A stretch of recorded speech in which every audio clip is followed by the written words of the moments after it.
Hi friends, ഇന്ന് നമുക്ക് എളുപ്പത്തിൽ തയ്യാറാക്കാൻ പറ്റിയ ഒരു പായസത്തിൻ്റെ റെസിപ്പി ഒന്ന് നോക്കാം. ഇതിനായി നമ്മളെടുത്തിരിക്കുന്നത് സേമിയയാണ്.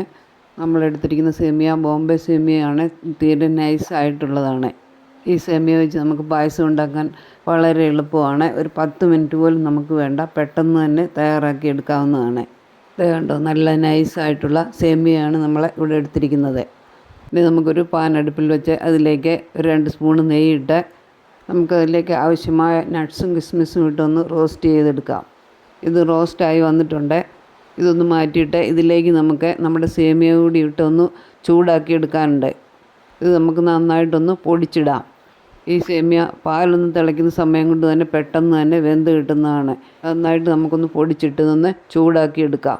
ജസ്റ്റ് ഒന്ന് ചൂടായി വന്നാൽ മതി. അതിലേക്ക് നമുക്ക് ആവശ്യത്തിന് പാലും ചേർത്ത് നമുക്കിതൊന്ന് തിളയ്ക്കുന്ന താമസമേ ഉള്ളൂ. നമ്മുടെ പായസം റെഡിയാവും. കരിഞ്ഞു പോകാതെ നന്നായിട്ടൊന്ന് ഇളക്കി ഒന്ന് ചൂടാക്കി നമുക്ക് ഇതെടുക്കാം. ചൂടായി വന്നിട്ടുണ്ട്. ഇതിലേക്ക് ഇനി നമുക്ക് ആവശ്യമുള്ള പാല് ചേർത്ത് നന്നായിട്ടൊന്ന് തിളപ്പിച്ചെടുക്കണം.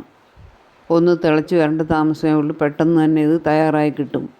ഇതിലേക്ക് ഇനി നമുക്ക് മധുരത്തിന് ആവശ്യമായ ഷുഗർ കൂടി ചേർക്കാം.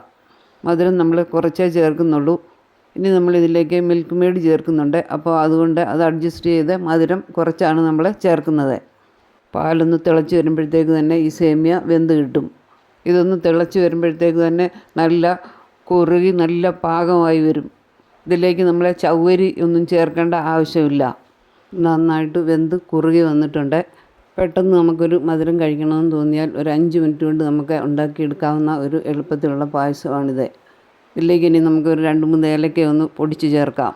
ഇത് നമുക്ക് നന്നായിട്ടൊന്ന് മിക്സ് ചെയ്ത് ഇതിലേക്ക് ഇനി നമുക്കൊരു 2-3 സ്പൂണ് കണ്ടൻസ്ഡ് മിൽക്ക് കൂടെ ചേർത്താൽ നമ്മുടെ പായസം ഇവിടെ റെഡിയായി. നമ്മുടെ പായസം കുടിക്കാൻ ഒരാളിങ്ങനെ വെയിറ്റ് ചെയ്തിരിക്കുവാണ്. നമ്മുടെ വീഡിയോ കാണുന്നതിൽ ആരെങ്കിലും സബ്സ്ക്രൈബ് ചെയ്യാത്തവരുണ്ട്, ഒന്ന് സബ്സ്ക്രൈബ് ചെയ്തേക്കണേ. ലൈക്കും ഷെയറും ചെയ്ത് സപ്പോർട്ടും ചെയ്യണം കേട്ടോ. 2-3 സ്പൂണ് കണ്ടൻസ്ഡ് മിൽക്ക് കൂടെ നമുക്ക് ഇതിനകത്ത് ചേർത്ത് ശരിക്കൊന്ന് മിക്സ് ചെയ്ത് നമുക്ക് സ്റ്റൗ ഓഫ് ചെയ്യാം. പുറത്ത് നല്ല അടിപൊളി മഴ പെയ്തുകൊണ്ടിരിക്കുകയാണ്. അങ്ങനെ നമ്മുടെ പായസം ഇവിടെ റെഡി ആയിട്ടുണ്ട്. ഇതിലേക്ക് നമുക്കിനി റോസ്റ്റ് ചെയ്ത് വെച്ച നട്ട്സും കിസ്മിസും കൂടി ചേർത്ത് സ്റ്റൗ ഓഫ് ചെയ്യാം. നമ്മുടെ പായസം കുടിക്കാനായിട്ട് ഒരാളിവിടെ വെയിറ്റ് ചെയ്തിരിപ്പുണ്ട്. ഇനി അതൊരു സെർവിങ് ഗ്ലാസ്സിലേക്ക് മാറ്റാം. പായസത്തിൻ്റെ ചൂട് കുറച്ചൊന്ന് കുറയാൻ വേണ്ടി ഒരാളിവിടെ വെയിറ്റ് ചെയ്തിരിക്കുവാണ്. ഈ മഴ പെയ്തിരിക്കുന്ന സമയത്ത് ചൂടുള്ള ഒരു ഗ്ലാസ് പായസം അടിപൊളിയായിരിക്കും.